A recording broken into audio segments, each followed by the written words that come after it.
ਪਿਆਰੇ ਵਿਦਿਆਰਥੀਓ, 6ਵੀਂ ਜਮਾਤ ਸਮਾਜਿਕ ਵਿਗਿਆਨ ਦੀ ਹਫ਼ਤਾਵਾਰ 9ਵੀਂ ਸੀਟ ਨੂੰ ਅੱਜ ਆਪਾਂ ਸੋਲਵ ਕਰਾਂਗੇ। ਅਤੇ ਇਸ ਦੇ ਜਿਹੜੇ ਸਵਾਲ ਨੇ ਉਹਨਾਂ ਨੂੰ ਆਪਾਂ ਲੜੀਵਾਰ ਸੋਲਵ ਕਰਦੇ ਹਾਂ। ਪਹਿਲਾ ਸਵਾਲ ਦੇਖੋ, ਮਨਵੀਰ ਅਤੇ ਸੰਦੀਪ 6ਵੀਂ ਜਮਾਤ ਦੇ ਵਿਦਿਆਰਥੀ ਹਨ ਅਤੇ ਉਹਨਾਂ ਦੇ ਟੀਚਰ ਨੇ ਸੰਦੀਪ ਨੂੰ ਵੱਖ-ਵੱਖ ਪ੍ਰਕਾਰ ਦੀਆਂ ਮਿੱਟੀਆਂ ਇਕੱਠੀਆਂ ਕਰਨ ਦਾ ਕੰਮ ਦਿੱਤਾ ਹੈ।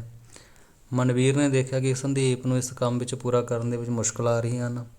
ਮਨਵੀਰ ਇਸ ਸਥਿਤੀ ਵਿੱਚ ਸੰਦੀਪ ਦੀ ਕਿਵੇਂ ਮਦਦ ਕਰੇਗਾ? ਤਾਂ ਇੱਥੇ ਮਨਦੀਪ ਲਿਖਿਆ ਗਿਆ। ਤਾਂ ਤੀਸਰਾ ਆਪਸ਼ਨ, ਮਨਵੀਰ ਨੂੰ ਮਿੱਟੀ ਦੇ ਸੈਂਪਲ ਇਕੱਠੇ ਕਰਨ ਵਿੱਚ ਸੰਦੀਪ ਦੀ ਮਦਦ ਕਰਨੀ ਚਾਹੀਦੀ ਹੈ, ਕੋਆਪਰੇਸ਼ਨ ਕਰਨਾ ਚਾਹੀਦਾ। ਬਿਲਕੁਲ ਸਹੀ, ਤੀਸਰਾ ਆਪਸ਼ਨ। ਦੂਸਰਾ ਸਵਾਲ, ਸਕੂਲ ਵਿੱਚ ਅੱਧੀ ਛੁੱਟੀ ਦਾ ਸਮਾਂ ਹੈ। ਤੁਹਾਡੇ ਦੋਸਤ ਕ੍ਰਿਕਟ ਖੇਡਣਾ ਚਾਹੁੰਦੇ ਹਨ, ਪਰੰਤੂ ਉਹਨਾਂ ਕੋਲ ਇੱਕ ਟੀਮ ਦਾ ਮੈਂਬਰ ਘੱਟ ਹੈ। ਇਸ ਸਥਿਤੀ ਵਿੱਚ ਤੁਸੀਂ ਆਪਣੇ ਦੋਸਤਾਂ ਲਈ ਕੀ ਕਰ ਸਕਦੇ ਹੋ? ਤਾਂ ਤੁਹਾਨੂੰ ਵੀ ਉਹਨਾਂ ਦਾ ਸਹਿਯੋਗ ਕਰਨਾ ਚਾਹੀਦਾ ਹੈ। ਦੂਸਰਾ ਆਪਸ਼ਨ, ਤੁਸੀਂ ਆਪਣੇ ਦੋਸਤਾਂ ਦੀ ਗੱਲ ਮੰਨ ਕੇ ਉਹਨਾਂ ਦੀ ਟੀਮ ਦੇ ਵਿੱਚ ਖੇਡੋਗੇ, ਤਾਂ ਤੁਹਾਨੂੰ ਵੀ ਉਹਨਾਂ ਦੀ ਗੱਲ ਮੰਨ ਕੇ ਟੀਮ ਦੇ ਵਿੱਚ ਖੇਡਣਾ ਚਾਹੀਦਾ। ਬਿਲਕੁਲ ਸਹੀ। ਤਾਂ ਤੀਸਰਾ ਸਵਾਲ ਵੀ, ਇੱਕ ਬੱਚਾ ਇਸ਼ਨੂਰ, ਉਸ ਦੇ ਘਰ ਵਿੱਚ ਬਹੁਤ ਸਾਰੇ ਬੱਚੇ ਖੇਡ ਰਹੇ ਹਨ। ਖੇਡ ਦੇ ਵਿੱਚ ਉਹਨਾਂ ਨੇ ਸਮਾਨ ਦਾ ਜਿਹੜਾ ਹੈਗਾ ਖਿਲਾਰਾ ਪਾ ਦਿੱਤਾ। ਖੇਡ ਤੋਂ ਬਾਅਦ ਘਰ ਨੂੰ ਸਾਫ਼ ਕਰਨ ਲਈ ਕੁਝ ਕੁ ਬੱਚੇ ਤਾਂ ਉਤਸੁਕ ਹਨ, ਪਰੰਤੂ ਕੁਝ ਬੱਚੇ ਝਿਜਕ ਰਹੇ ਹਨ। ਇਸ਼ਨੂਰ ਘਰ ਨੂੰ ਸਾਫ਼ ਕਰਨ ਲਈ ਬੱਚਿਆਂ ਨੂੰ ਕਿਵੇਂ ਪ੍ਰੇਰਿਤ ਕਰੇਗੀ?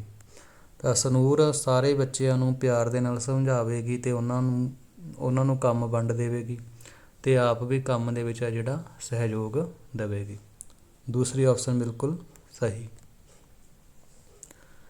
ਚੌਥਾ ਸਵਾਲ, ਸਕੂਲ ਦੇ ਵਿੱਚ ਇੱਕ 6ਵੀਂ ਜਮਾਤ ਵਿੱਚ ਤਰਨਪ੍ਰੀਤ ਨਾਮ ਦੀ ਲੜਕੀ ਪੜ੍ਹਦੀ ਹੈ, ਜਿਹੜੀ ਸੁਣ ਨਹੀਂ ਸਕਦੀ ਹੈ, ਨਾ ਹੀ ਬੋਲ ਸਕਦੀ ਹੈ। ਦੂਸਰੀਆਂ ਲੜਕੀਆਂ ਉਸਨੂੰ ਇਸ਼ਾਰਿਆਂ ਦੇ ਨਾਲ ਸਾਰੀ ਗੱਲ ਸਮਝਾਉਂਦੀਆਂ ਹਨ ਅਤੇ ਉਸ ਦਾ ਪੂਰਾ ਖਿਆਲ ਰੱਖਦੀਆਂ ਹਨ। ਉਹ ਬੱਚੀ ਕਲਾਸ ਦੇ ਵਿੱਚ ਬਹੁਤ ਜ਼ਿਆਦਾ ਖੁਸ਼ ਰਹਿੰਦੀ ਹੈ। ਤਾਂ ਤੁਸੀਂ ਦੱਸੋ ਕਿ ਤਰਨਪ੍ਰੀਤ ਦੀਆਂ ਜਮਾਤਰਾਂ ਦਾ ਉਸ ਪ੍ਰਤੀ ਕਿਹੋ ਜਿਹਾ ਵਿਵਹਾਰ ਹੈ? ਤਾਂ ਇਹ ਤੀਸਰਾ ਜੀ, ਉਸ ਜਮਾਤ ਦੀਆਂ ਜਿਹੜੀਆਂ ਵਿਦਿਆਰਥਣਾਂ ਨੇ ਉਸ ਨਾਲ ਸਹਿਯੋਗੀ ਅਤੇ ਮਿੱਤਰਤਾ ਵਾਲਾ ਵਿਵਹਾਰ ਰੱਖਦੀਆਂ ਹਨ। ਤੀਸਰੀ ਆਪਸ਼ਨ ਬਿਲਕੁਲ ਸਹੀ ਹੈ। ਪੰਜਵੇਂ ਸਵਾਲ ਦੇ ਵਿੱਚ ਤਸਵੀਰ ਦੇਖੋ, ਇੱਕ ਬੱਚਾ ਡਿੱਗਿਆ ਹੋਇਆ, ਦੂਸਰਾ ਬੱਚਾ ਉਸ ਦੀ ਮਦਦ ਕਰ ਰਿਹਾ ਹੈ। ਤਾਂ ਇਸ ਦੇ ਵਿੱਚ ਤਸਵੀਰ ਦੇ ਵਿੱਚ ਕਿਸ ਪ੍ਰਕਾਰ ਦੇ ਵਿਵਹਾਰ ਨੂੰ ਦਰਸਾਇਆ ਗਿਆ ਹੈ? ਦੂਸਰਾ, ਇੱਕ ਦੂਸਰੇ ਦੀ ਮਦਦ ਕਰਨਾ।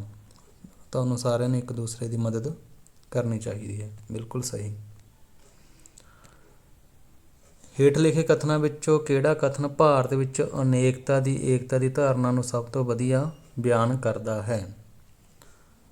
ਦੂਸਰਾ ਆਪਸ਼ਨ, ਭਾਰਤ ਵਿੱਚ ਵੱਖ-ਵੱਖ ਧਰਮਾਂ, ਸੱਭਿਆਚਾਰਾਂ ਅਤੇ ਭਾਸ਼ਾਵਾਂ ਦੇ ਲੋਕ ਆਪਸੀ ਪਿਆਰ ਅਤੇ ਭਾਈਚਾਰਕ ਭਾਵਨਾ ਨਾਲ ਮਿਲ ਕੇ ਰਹਿੰਦੇ ਹਨ। ਬਿਲਕੁਲ ਸਹੀ। ਤਾਂ ਇਸ ਨਾਲ ਪਤਾ ਲੱਗਦਾ ਹੈ ਕਿ ਭਾਰਤ ਦੇ ਵਿੱਚ ਅਨੇਕਤਾ ਦੇ ਵਿੱਚ ਏਕਤਾ ਦੀ ਧਾਰਨਾ ਹੈ। ਆਪਸ਼ਨ ਸੈਕਿੰਡ ਬਿਲਕੁਲ ਸਹੀ। ਸੱਤਵਾਂ ਸਵਾਲ ਦੇਖੋ ਜੀ, ਭਾਰਤ ਦੇ ਵਿੱਚ ਅਲੱਗ-ਅਲੱਗ ਭਾਸ਼ਾਵਾਂ ਬੋਲੀਆਂ ਜਾਂਦੀਆਂ ਹਨ। ਭਾਰਤੀ ਦਾ ਅਲੱਗ-ਅਲੱਗ ਰਹਿਣ ਸਹਿਣ ਵੀ ਹੈ, ਪਹਿਰਾਵਾ ਵੀ ਅਲੱਗ-ਅਲੱਗ ਹੈ, ਲੋਕ ਨਾਚ, ਲੋਕ ਗੀਤ ਵੀ ਅਲੱਗ-ਅਲੱਗ ਹਨ। ਦੇਸ਼ ਵਿੱਚ ਲਗਭਗ 187 ਭਾਸ਼ਾਵਾਂ ਬੋਲੀਆਂ ਜਾਂਦੀਆਂ ਹਨ। ਭਾਰਤੀ ਸੰਵਿਧਾਨ ਵਿੱਚ ਕਿੰਨੀਆਂ ਭਾਸ਼ਾਵਾਂ ਨੂੰ ਮਾਨਤਾ ਦਿੱਤੀ ਗਈ ਹੈ? ਦੂਸਰੀ ਆਪਸ਼ਨ 22 ਭਾਸ਼ਾਵਾਂ ਨੂੰ। ਬਿਲਕੁਲ ਸਹੀ। ਇੱਕ ਲੜਕਾ ਜੀ ਮੁਹੰਮਦ, ਉਸ ਦੇ ਪਿਤਾ ਦੀ ਬਦਲੀ ਹੋ ਗਈ ਪੰਜਾਬ ਦੇ ਵਿੱਚ। ਤਾਂ ਮੁਹੰਮਦ ਪੰਜਾਬ ਵਿੱਚ ਆ ਕੇ ਵੇਖਦਾ ਕਿ ਇੱਥੇ ਲੋਕਾਂ ਨਾਲ ਉਸ ਦੀ ਬੋਲੀ, ਖਾਣ ਪੀਣ, ਪਹਿਰਾਵਾ, ਧਰਮ ਆਦਿ ਅਲੱਗ ਹੈ। ਇਸ ਦੇ ਬਾਵਜੂਦ ਉਹ ਜਿਸ ਸਕੂਲ ਦੇ ਵਿੱਚ ਉਸਨੇ ਦਾਖਲਾ ਲਿਆ ਹੈ, ਸਾਰੇ ਬੱਚੇ ਉਸ ਦੀ ਮਦਦ ਕਰਦੇ ਹਨ, ਉਸ ਨਾਲ ਬੈਠ ਕੇ ਭੋਜਨ ਖਾਂਦੇ ਹਨ, ਉਸ ਨਾਲ ਦੋਸਤਾਨਾ ਵਿਵਹਾਰ ਕਰਦੇ ਹਨ। ਤਾਂ ਇਸ ਵਿਵਹਾਰ ਤੋਂ ਸਾਨੂੰ ਦੇਸ਼ ਦੀ ਕਿਹੜੀ ਵਿਸ਼ੇਸ਼ਤਾ ਦਾ ਪਤਾ ਲੱਗਦਾ ਹੈ? ਚੌਥੀ ਆਪਸ਼ਨ ਬਿਲਕੁਲ ਸਹੀ ਹੈ। ਸਾਡਾ ਦੇਸ਼ ਭਿੰਨਤਾਵਾਂ ਵਿੱਚ ਏਕਤਾ ਵਾਲਾ ਦੇਸ਼ ਹੈ। ਬਿਲਕੁਲ ਸਹੀ। ਭਿੰਨਤਾਵਾਂ ਦੇ ਬਾਵਜੂਦ ਅਸੀਂ ਸਾਰੇ ਭਾਰਤ ਵਾਸੀ ਹਾਂ। ਬਿਲਕੁਲ ਸਹੀ।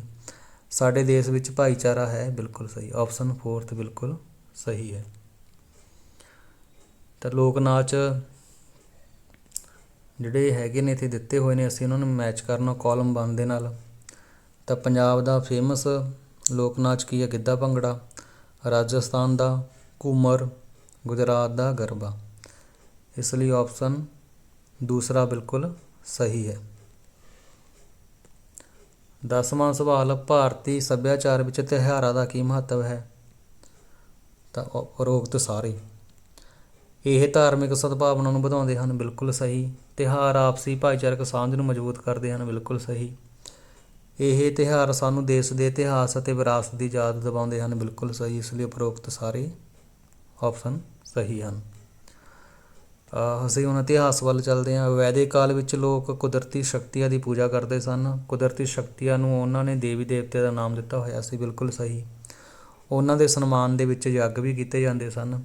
ਵੈਦਿਕ ਕਾਲ ਵਿੱਚ ਵਰਖਾ ਦਾ ਦੇਵਤਾ ਕੌਣ ਸੀ? ਆਪਸ਼ਨ 1 ਇੰਦਰ। ਇੰਦਰ ਨੂੰ ਵਰਖਾ ਦਾ ਦੇਵਤਾ ਕਿਹਾ ਜਾਂਦਾ ਸੀ। ਕਿਹੜੇ ਕਥਨ ਸਹੀ ਹਨ? ਤਾਂ ਪਹਿਲਾ ਕਥਨ ਦੇਖੋ, ਪ੍ਰਾਚੀਨ ਕਾਲ ਵਿੱਚ ਸਮਾਜ 4 ਵਰਗਾਂ ਬ੍ਰਾਹਮਣ, ਖੱਤਰੀ, ਵੈਦ, ਸ਼ੂਦਰ ਵਿੱਚ ਵੰਡਿਆ ਹੋਇਆ ਸੀ, ਬਿਲਕੁਲ ਸਹੀ।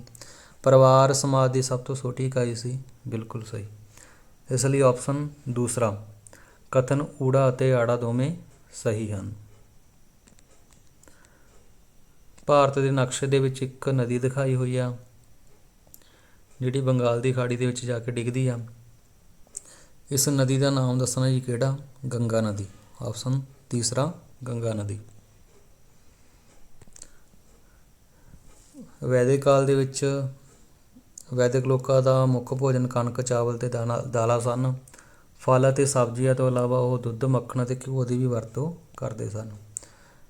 ਲੋਕ ਖੇਡਾਂ ਦੇ ਸ਼ੌਕੀਨ ਸਨ। ਰੱਥ ਦੌੜ, ਘੋੜਸਵਾਰੀ, ਸ਼ਿਕਾਰ ਵੀ ਉਹ ਕਰਦੇ ਸਨ।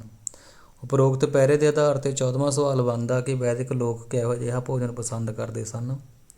ਦੂਸਰਾ ਆਪਸ਼ਨ ਸ਼ਾਕਾਹਾਰੀ। 15ਵਾਂ ਸਵਾਲ, ਵੈਦਿਕ ਕਾਲ ਵਿੱਚ ਮਨੋਰੰਜਨ ਦੇ ਸਾਧਨਾਂ ਦਾ ਵਿਸ਼ਲੇਸ਼ਣ ਕਰੋ। ਦੱਸੋ ਕਿ ਇਸ ਸਮੇਂ ਦੌਰਾਨ ਮਨੋਰੰਜਨ ਦਾ ਸਾਧਨ ਨਹੀਂ ਸੀ। ਟੈਲੀਵਿਜ਼ਨ। ਤਾਂ ਉਸ ਟਾਈਮ ਦੇ ਵਿੱਚ ਟੈਲੀਵਿਜ਼ਨ ਆ ਜਿਹੜਾ ਨਹੀਂ ਸੀ। ਰੱਥ ਦੌੜ ਵੀ ਹੈਗੀ ਸੀ, ਘੋੜਸਵਾਰੀ ਵੀ ਹੈਗੀ ਸੀ, ਸ਼ਿਕਾਰ ਕਰਨਾ ਵੀ ਹੈਗਾ ਸੀ। Option 4 television. ਤਾਂ ਬਿਲਕੁਲ ਸਹੀ। ਇਸ ਚੈਨਲ ਨੂੰ ਵੱਧ ਤੋਂ ਵੱਧ ਜਿਹੜਾ ਸ਼ੇਅਰ ਕਰੋ। ਧੰਨਵਾਦ।